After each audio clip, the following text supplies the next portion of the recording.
People often ask how many years I have left in me. My answer is simple. It's better to burn out. My swimming's also sort of hit a plateau. It seems the more I work, obviously the easier it gets to swim in the pack that I'm in, but if they're really good swimmers, I never really... Just behind is Raynard Tissink. The bike is his thing. Raynard Tissink is also showing why the bike is his strongest discipline. After finishing second twice, the local lad wants to win on home ground.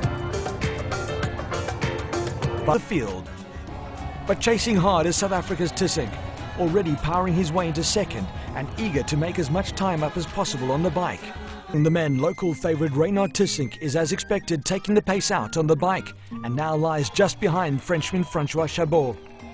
Pretty much the same for me every year. A lot of pressure from the hometown crowd. You know, having lost the last 2 years, I think they really think third time lucky. You know, but you never know what's going to happen in an Ironman. A long race, long day. Obviously, my training's gone really well, but you need to fire on all cylinders. It's going to be like a change, and at that point, your body wants some kind of a change. So you get off the bike, you throw on the running shoes, and you take those first steps. And it's now crunch time for Raynard Tissink. He's finished second twice in a row in front of this home crowd, and the man who beat him, Gerrit Schellens, is out with it. He must do the same thing as I did, because you don't have to let him go too far on the bike. And then I think there's some good runners among those four that I just announced, and they can catch him back just like I did. And that's the strategy, I think. Tissink, urged on by his hometown crowd, is going well. He's running smoothly and not panicking in second place. With every stride, he's closing the gap on bike leader Francois Chabot and seems to be pulling to falter. Tissink now leads, but Bayliss is closing. it's very, very challenging if you're in the successfully with the victory, is if he can just shut that guy out and say, I don't care. I am just going to have the best last 5K or 3K or 2K or 1K that I can have. I'm going to run like a runner, not a triathlete. I'm going to run faster than I ever have in my life. And if it's enough, great, and if not, that's the way the cards are going to lie. In the women's race, it's an exhausted Zelenkova. Bayliss has caught Tissink, but the South African isn't in a quitting mood. At first I thought, right, this race is mine, I've got it. But Raynard hung in there and he stuck right behind me.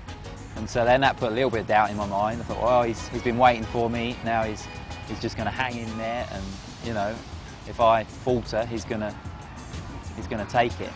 And he really hung in there for about 4 kilometres, maybe more, around about 4 kilometres. He was stuck right behind me. And then I recouped some energy, and then I put a surge in, and that was it. It was quite decisive. The gap opened, and I knew that if I kept running, I've got it. In sight of the finish, the local hero is beaten today. He has won Ironman events around the world and is regarded as one of the strongest competitors over the distance. But yet, this is the one event he really wants to win. In Port Elizabeth, he is a hero, and although the crowd will be disappointed for him, few can argue that Tissink has given it his all today. He laid down the gauntlet on the swim, fought off the challenge of Bayliss for as long as he could, and hung on for second.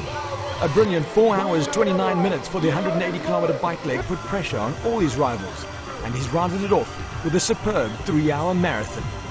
Raynard Tissink may be run out today, but you can bet he'll be back to win again next year. He wants it, and so does every one of his fans.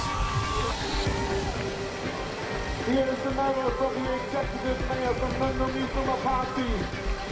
He has given his best, ladies and gentlemen. An embrace from Bayliss on the line as two great champions acknowledge each other. It's a brilliant battle, and the strain on Tissink's face is testament to this day.